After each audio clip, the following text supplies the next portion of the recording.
Hello guys, आज का topic है भोपाल गैस ट्रेजेडी।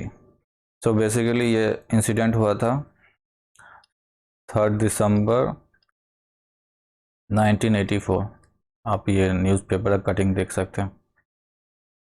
दूसरा, ये इसलिए न्यूज़ में है क्योंकि इसके 38 ईयर्स हो चुके हैं। मतलब ये जब एक्सीडेंट हुआ था इसके 38 ईयर्स अब कंप्लीट हो चुके हैं। सो इसके बारे में देखेंगे कि एक्चुअली इस इंसिडेंट में क्या हुआ था और इस इंसिडेंट का होने का क्या रीज़न था। फिर गवर्नमेंट ने इसको मतलब इस टाइप का इंसिडेंट फ्यूचर में ना हो, इसको प्रिवेंट करने के लिए कौन कौन सा स्टेप लिया है। क्या इसके जो ओनर थे, जो कंपनी के, जो उसने ये फैक्ट्री इस्टेब्लिश किया था, क्या उनको कुछ पनिशमेंट हुआ।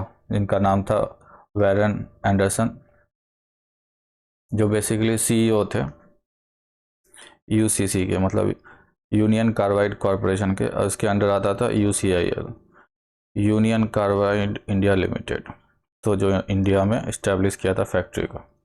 तो देखते हैं। तो बेसिकली इस ट्रेजेडी में अराउंड 3000 पीपल की डेथ हो गई थी just in a first few days. और 2019 में यूएन का पार्ट है, एक यूएन का पार्ट है जो एक ऑर्गेनाइजेशन, इंटरनेशनल लेबर ऑर्गेनाइजेशन, तो उसने एक रिपोर्ट निकाली थी 2019 में। उसने उस रिपोर्ट के हिसाब से एटलीस्ट 30 टन्स, मतलब एक टन में होते हैं 100 kilo, sorry 1000 kilo, 1 ton is equal to 1000 kilo, तो मतलब 30 टन मतलब 30,000 किलो मिथाइल आइसोसाइनेट रिलीज़ हुआ था एटमॉस्फेयर में फ्रॉम द टैंक मतलब वहाँ जो स्टोर किया जाता था। देखेंगे आगे कि ये क्यों स्टोर किया जाता था। और ये जो मिथाइल आइसोसाइनेट है बहुत वोलेटाइल होता है और कलरलेस भी होता है, एक्सट्रीमली फ्लेमेबल होता है। मतलब वोलेटाइल हो गया कि इजीली एक स्टेट से दूसरे स्टेट में कन्वर्ट हो जाता है। फ्लेमेबल होता है मतलब कि आराम से आग लग सकता है, इसमें गैस को एक्सप्लोड भी कर सकता है। और मिथाइल आइसोसाइनेट को जब वाटर से रिएक्ट करता है तो ये बहुत ज़्यादा हीट प्रोड्यूस करता है, plus methyl amine and carbon dioxide भी प्रोड्यूस करता है। जो ये सब जो रिएक्शन के साथ जो रिलीज़ होते हैं गैसेस, वो ह्यूमंस के लिए बहुत ज़्यादा टॉक्सिक होते हैं। तो इसलिए ये हमें मतलब जब इनहेल किए जाते हैं तो बहुत प्रॉब्लम क्रिएट करते हैं। जैसे अगर हम इनहेल कर लेंगे या फिर इंजेस्ट कर लेंगे या एक्सपोज कर लेंगे तो इससे हमें पेन होना शुरू हो जाएगा। तो आगे देखते हैं कि ये गैस ट्रेजेडी किस कारण से हुआ था।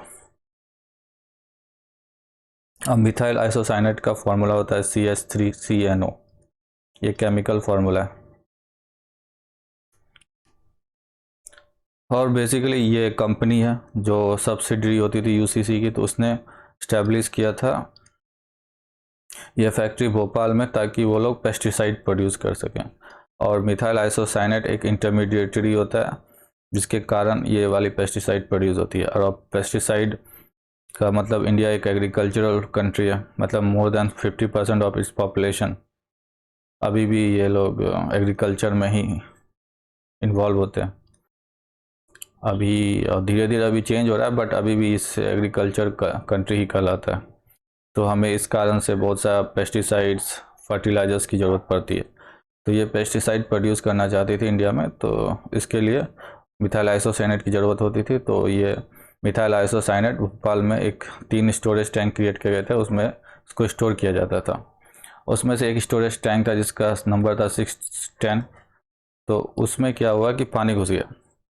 अब पानी घुसते ही उसका प्रेशर बढ़ने लगा अंदर, क्योंकि केमिकल रिएक्शन होगा तो कार्बन डाइऑक्साइड भी प्रोड्यूस होगा, बहुत ज़्यादा हीट भी रिलीज़ होगा। तो इसके अंदर प्रेशर बढ़ने से क्या होता है कि वो जो प्रेशर वाल्व है उसके थ्रू से गैस लीक होना शुरू हो जाता है। और जब गैस लीक होना शुरू हो जाता है तो फिर वो आके नॉर्मल एटमॉस्फेयर में मिलता है। तो नॉर्मल एटमॉस्फेयर मिलने के बाद जो लोग वहाँ के आसपास रहते थे तो उनको प्रॉब्लम होने लगती है, और किसी किसी का डेथ भी हो जाता है। तो 3000 का डेथ हो गया था। ये सब जो मतलब इनिशियल इन्वेस्टिगेशन किया गया था, तो ये यूसीसी के कारण, मतलब यूसीसी ने ही ये इन्वेस्टिगेशन करवाया था। और ये रिपोर्ट प्रोड्यूस किया गया था जैक ब्राउनिंग के द्वारा। और ये तो पता ही है कि जब ये सब इनहेल या मतलब जब इस हमारे शरीर के अंदर आएगा तो ये फिर हमें बहुत ज़्यादा पेन वेन करने लगेगा, फिर उसके बाद या तो हो सकता है एक्सट्रीम केस में डेथ भी हो जाए। तो ये भी हुआ था। बट इसका कोई एक्चुअल रिपोर्ट अभी तक मतलब एक कोई पेपर ये रिलीज़ नहीं किया गया है। ये सब यूसीसी तो वो कंपनी है जिसने ये फैक्ट इस्टेब्लिश किया था, तो उसने अपना रिपोर्ट निकाला, और कोई प्राइवेट एनजीओ वो अपना रिपोर्ट निकाली है, पर गवर्नमेंट के द्वारा कोई ऐसा रिपोर्ट नहीं निकाला गया अभी तक। फिर आगे देखते हैं कि ये इस टाइप का इंसिडेंट फिर से ना हो।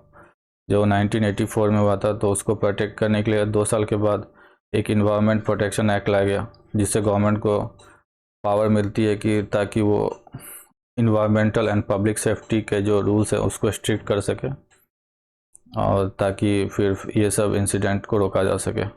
दूसरा भोपाल गैस लीक डिजास्टर है, मतलब ये बेसिकली कंपनसेशन के लिए एक्ट पास किया गया था। अब इतने लोग मरे हैं, तो मतलब ILO के कारण तो अराउंड 6 लाख लोगों को इससे इम्पैक्ट पड़ा था। तो इसके इतना लोगों का मतलब कम जनसंख्या नहीं है, तो इसके लिए ये लोग ने ये एक्ट पास किया था ताकि कंपनसेशन मिल सके। तीसरा एक्ट है पब्लिक लायबिलिटी इंश्योरेंस एक्ट, मतलब अगर कोई भी इंसिडेंट होता है तो उसके लिए कंपनी को इंश्योरेंस लेना होगा, ताकि जब भी कुछ ऐसा शॉर्ट इम्पैक्ट हो तो शॉर्ट टर्म रिलीफ देने के लिए ये पैसा यूज़ में आ सके, ना कि फिर कोई कंपनसेशन के लिए गवर्नमेंट को इधर से उधर सर्च करना पड़े। अब फाइनली जो एंडरसन थे उनको कोई इस टाइप का पनिशमेंट नहीं हुआ, और ये फाइनली 2014 में जाके इनकी देहांत हो गई। बट बोथ US या हो फिर इंडिया हो, दोनों के कोर्ट ने सिर्फ बेल देना, नॉन बेल देना जारी रखा, बट उनको कोई टाइप का पनिशमेंट नहीं मिला। फिर आगे देखते हैं। अच्छा, तो आज के लिए इतना ही। Thank you.